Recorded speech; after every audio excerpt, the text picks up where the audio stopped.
My toxic sister barged into my wedding, claiming that my children were illegitimate because they were born before marriage. What she did next was so outrageous that we had to call the police. I am 24, and I got married about a week ago. Unfortunately, things did not go as smoothly as I had hoped. Let me start from the very beginning. I have an older sister, let's call her Stacy. She is 26. There has always been intense competition between us, to put it mildly.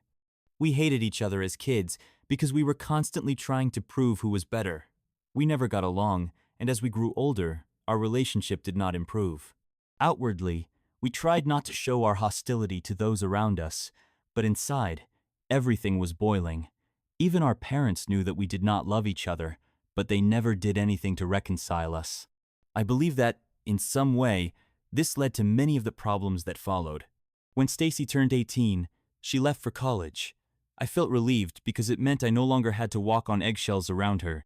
She only came home for holidays and always boasted about her successful life, since she was studying at one of the best business schools in the state. I was a little jealous, but my main goal was to surpass her and get into an even more prestigious institution. And I did. I was accepted into an Ivy League university. For Stacy, this was a huge blow. My achievements were recognized much more than hers. I thought our competition would end after that, but I was wrong. One day, she announced that she was going to start her own business with our father's help, and she actually succeeded. I don't know if luck played a role or if it was purely her efforts, but a few years ago, her business took off, and she moved to Japan to expand it. She found massive success, and our parents were incredibly proud of her. That happened about 2 years ago, and since then, she has been living in Japan. Unfortunately, things did not go as well for me after graduating from university. Stacy's success only deepened my frustration. I found a job, but it was nothing like what I had dreamed of, so I quit almost immediately. That turned out to be a huge mistake, and I realize that now. But at the time, I was so focused on surpassing my sister that I failed to focus on myself and my own career. It was foolish. I regret it, but there is nothing I can do to change the past. After I quit my job, I entered a phase where I simply waited for luck to come to me, but it never did. I started falling into depression. What made it worse was that Stacy's business was thriving, and our parents constantly bragged about her achievements. I hated it, but I couldn't say anything without risking looking bitter and resentful. Even though I truly felt that way, I had to hide my emotions when I was around family and pretend that I was happy for Stacy because showing any other feelings seemed unacceptable. Around that time, I met my husband Jackson, who is 25. I am incredibly grateful that this happened because meeting him literally changed my life. By then, about 6 months had passed since I had quit my job, and I was still hoping for some kind of opportunity, but luck was not on my side. As I mentioned, I was in a deep depression and incredibly disappointed in my life. That's why I downloaded a dating app. I wasn't looking for anything serious, I just wanted a distraction, to use dates with random guys as a way to forget how badly things were going for me. I barely had enough money for rent and basic necessities.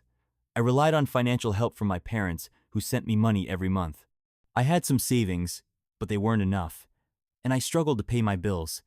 Every month, I promised my parents that I would pay them back as soon as I could. The disappointment in their voices drove me crazy, because I knew I was failing. What made it even harder was realizing that Stacy was far more successful than me, and that, in my parents' eyes, I looked like a complete failure.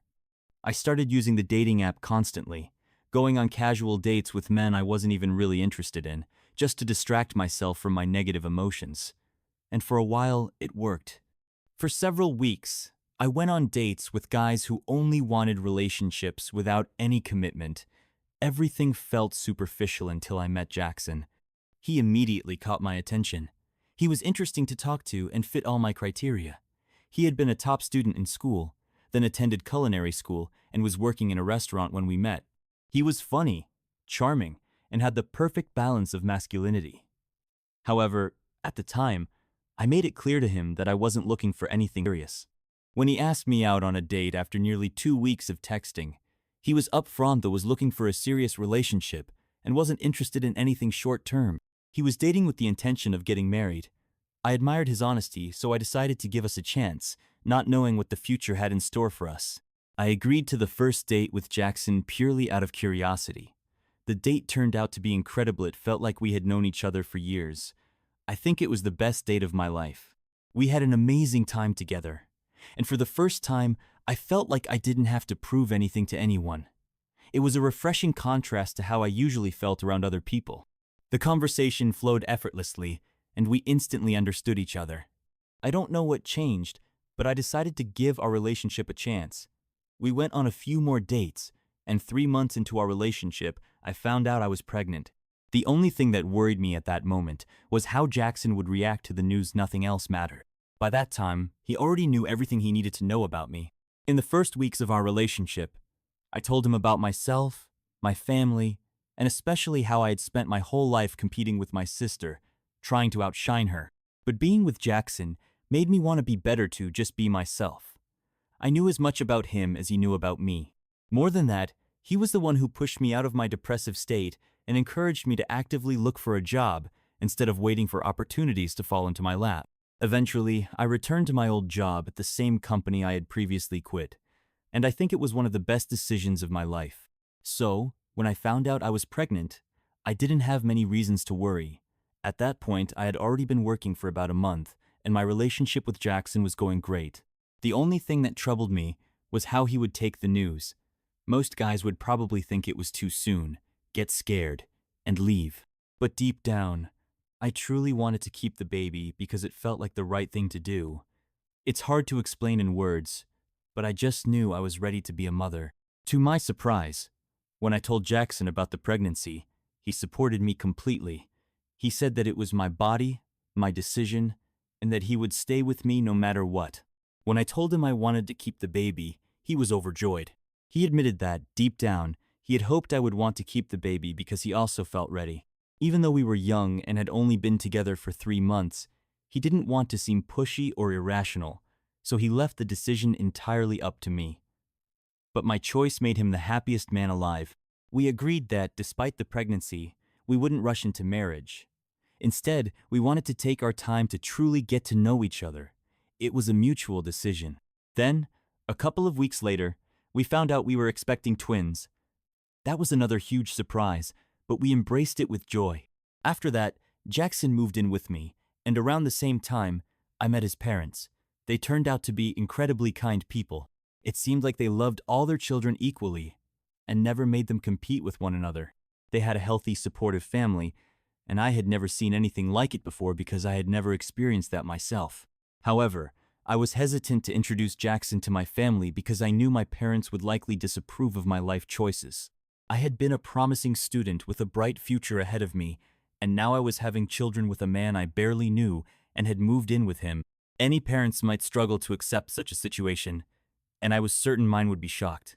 So, I postponed telling them for as long as I could until my belly started showing, and it became clear that I couldn't hide it anymore. At 4 months pregnant, I finally arranged a meeting with them to tell them everything. I invited my parents to my home and asked Jackson to be there for emotional support. They knew I had been dating him for a while, but they had no idea we were living together, let alone that I was pregnant with his children.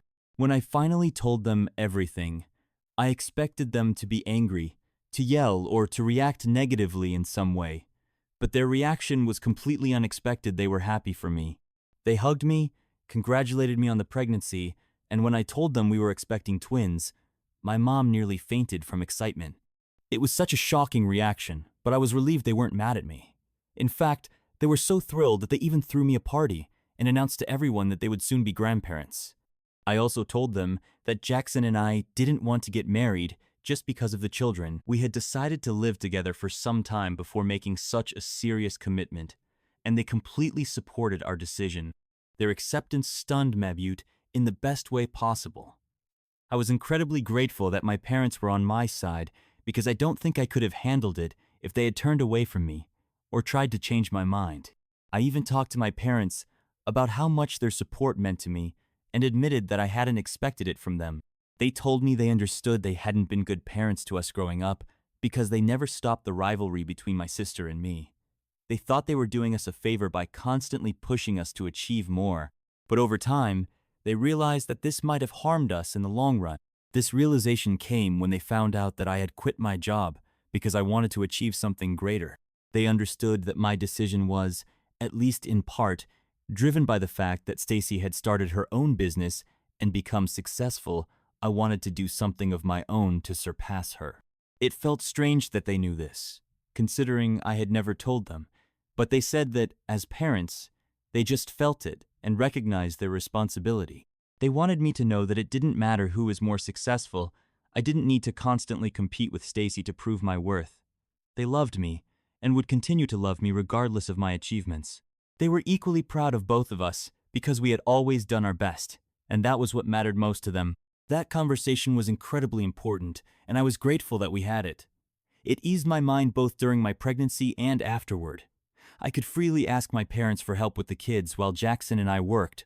They also told me that they had tried to have a similar conversation with Stacy, but apparently it hadn't gone as they had hoped.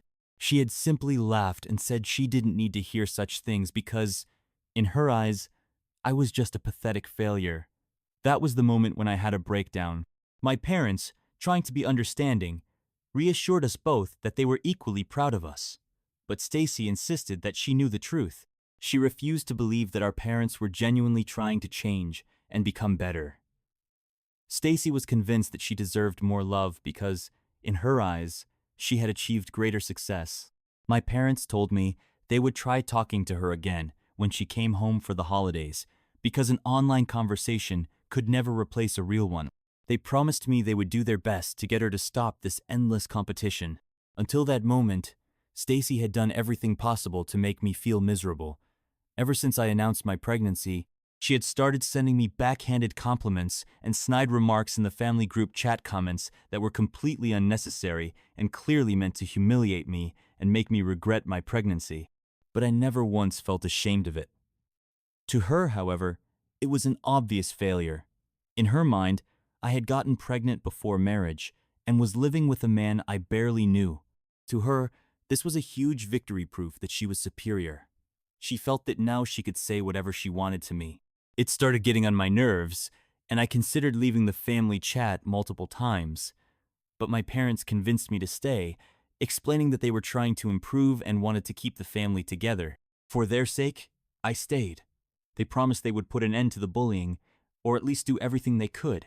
If things didn't change, they said, I could always leave the chat later. When Stacy came home for Christmas, my parents told me they would talk to her, and they really did. But by that point, her resentment toward me had gone too far. Her only goal in life seemed to be making me feel worthless. That year, she was unbearable. Though, to be fair, over the last couple of years, everyone had already grown tired of her constant bragging about her successful business. But that year, it got even worse. She came back from Japan fully aware that I was pregnant, and that, compared to her, my achievements and income were insignificant. She took every opportunity to remind me of this. She kept bragging about her accomplishments, throwing me condescending glances, and even outright asking if I was happy for her. I felt incredibly uncomfortable and unwelcome. I left the family gathering early because I was trying my hardest not to break down and cry in front of everyone. After that Christmas, my parents tried to talk to her again, hoping she would stop. But she told them she had worked hard for her success and wasn't going to let me take that away from her, so she would brag as much as she wanted, and I would just have to deal with it. At that moment, I decided to cut ties with her completely and left the family chat. My parents also agreed that this was for the best. We didn't speak for 2 years, and I had no idea what she was up to. But recently, some relatives told me that she had returned from Japan with a child. I first heard about it about 4 weeks ago. They said it was a wonderful baby, only 2 months old. My parents told me they had spoken to Stacy a few times over video calls before she returned, but they had never noticed anything unusual there, had never been even a hint that she was pregnant. She later explained that she had wanted to surprise everyone and announced that she had become a mother and had recently married the child's father. According to her, the wedding took place a year ago in a private ceremony, and now she was finally ready to share the news with everyone. The timing of her announcement seemed suspicious, because everyone in the family knew that my wedding was scheduled for around the same time. But thanks to her, all anyone could talk about was her marriage and her child. She explained that her husband had stayed in Japan due to work obligations, while she came with the baby to introduce him to the family. I tried not to let it bother me after all. I was getting married, and this was supposed to be my special moment. Even after her return, I avoided talking to her. Unfortunately, that didn't help, because she still found a way to ruin my day. She showed up at my wedding uninvited right after the ceremony. Honestly, I was grateful that everything had already happened by the time she arrived. When I saw her among the guests, I nearly lost my mind. But Jackson and my parents helped me stay calm. It seemed she had snuck in, and if I caused a scene, it would only play into her hands, making my wedding day all about her. We decided that as long as she wasn't doing anything critically terrible, we would let her stay and deal with her later. The wedding took place at Jackson's aunt's farm, so there wasn't strict security, something I now regret. I wish I had spent more money on security, as it prevented so many problems. The entire time Stacy was at the wedding, she kept telling everyone how happy she was with her wonderful child and how my children were illegitimate because they were born before marriage. It was unbelievably offensive. She made sure to say it to every single person she spoke to. Later, guests came up to me and told me what she had said. I had to just smile and let it go to avoid fighting with her and ruining my own day. It was incredibly difficult, but somehow I managed. At one point, I was on the verge of losing it. But before I could say anything, the police burst into the venue. I had no idea what was happening. The officers blocked the exits and locked everyone inside. Seconds later, they arrested Stacy. It was a complete shock. A woman was screaming, crying, and holding a baby, the one everyone believed was Stacy's, while claiming that the child was actually hers. From there, everything descended into chaos: statements, handcuffs, the whole ordeal. It wasn't until much later that the truth became clear. That child was never Stacy's. It turned out that all the photos she had shown us had been taken from her friends' social media accounts, with Stacy simply editing herself into them using Photoshop. The most horrifying part? Every time she showed us the baby in person, she was actually just babysitting for her friend. After returning from Japan, she had been living with this friend because she had ended her apartment lease and was searching for a new place. She had been helping with the child for free, which was why she never invited our parents or relatives over. She only visited them instead. But on my wedding day, she took things even further. She came to my wedding with the child without her friend's consent. She had taken the baby while the mother and her husband were asleep, and then stopped answering their calls. Her friends had no choice but to involve the police to get the baby back and have Stacy arrested. Fortunately, Stacy had constantly talked about my wedding and how much she wanted to ruin it, so her friends were able to guess where she might be. That's how they found her and had her arrested. It was absolute madness. I still can't believe it actually happened. My family and I are still struggling to process everything. Thinking that Stacy was just overly competitive was one thing, but realizing she was willing to go to such extreme psychotic lengths just to prove to our parents that she was better than me, that was truly disturbing. Right now, she's trying to get her friends to drop the charges because she knows she has no chance of winning in court and will end up in jail. As of now, she hasn't been imprisoned yet, but for some reason, she blames everything on me. She claims that I only got married to spite her, never mind that I hadn't spoken to her in nearly 2 years and had zero communication with her since our last fight. On top of that, I was generous enough to let her stay at my wedding because I didn't want to make a scene and embarrass her. But in the end, she turned my wedding into a complete circus. If anything, I should be the one blaming her. Yesterday, she contacted me and told me that I needed to convince her friends that I had driven her insane with news of my wedding and children so that they would drop the charges and she wouldn't go to prison. I told her that I wish she would end up in jail because that's exactly where she belongs, or in a psychiatric institution because she is clearly not well. But now my parents think I should help her. They believe I should convince her friends that she acted irrationally because I tortured her with updates about my marriage and children. They want me to do this so her friends will withdraw the complaint, preventing her from being arrested. Right now, since she had been living with them and babysitting their child, they have full control over whether or not they pursue the case. The situation is complicated, and the police are currently unsure how to proceed.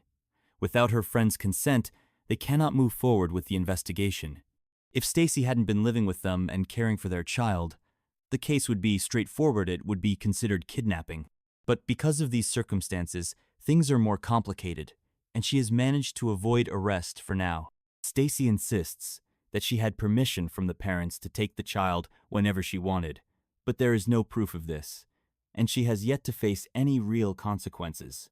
The only thing that could get her out of this is convincing her friends to drop the charges. But I'm not sure I want to do that. I truly don't believe she deserves my help. However, my parents think that refusing to help her would be wrong.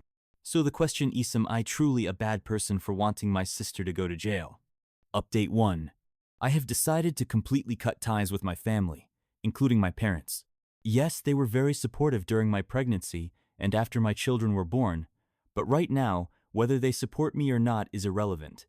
I just want to be with my husband and children, nothing else. I can't do that if I keep getting dragged into their drama. I need to distance myself from this situation because it is taking a serious toll on my mental health. I am grateful to my parents for everything they did after I announced my pregnancy, but I am simply exhausted from anything that involves Stacy. I think it's clear to everyone why I don't want to help her. She doesn't deserve my help. And she dug this hole for herself. She can find her own way out of it. Jackson agrees that this is the right decision, and that's the end of it. Update 2. I just found out from some relatives that Stacy is in serious trouble. Her friends have officially decided to move forward with the case and take it to court. Up until now, Stacy insisted that she had permission to take the child whenever she wanted, but proving that in court will be extremely difficult, given her behavior at my wedding and the fact that she pretended the child was hers. I don't see how she can get out of this situation. It's sad, but honestly, I'm not surprised. I still haven't spoken to my parents, and I don't think I will unless they admit that I was right and apologize for asking me to help Stacy. I know I'm demanding a lot, but I don't want to talk to them until they fully understand how much they ruined Stacy's and my childhood. They need to realize that, in part, all of this is their fault. Update 3. So, Stacy's trial is currently underway, and we don't know how it will end. If found guilty, she faces up to 5 years in prison. However, due to her unstable mental state, the sentence could be reduced. Either way, this is no longer my problem. Jackson and I are finally going on our honeymoon. We're trying to make up for our ruined wedding. I can't ask my parents to watch the kids because we are still not speaking, so we'll have to rely on Jackson's parents for help. I really hope our honeymoon turns out better than our wedding. What do you all think about this entire situation? Honestly, I thought Stacy's friends would eventually drop the charges. It's kind of surprising that they didn't. But at the same time, it makes sense. This whole thing is absolute insanity. I completely agree with the idea that my parents are responsible for creating this rivalry. They should have stopped it long ago. I wonder how things would have turned out if I had completely outshined Stacy would. She still have gone this far for revenge?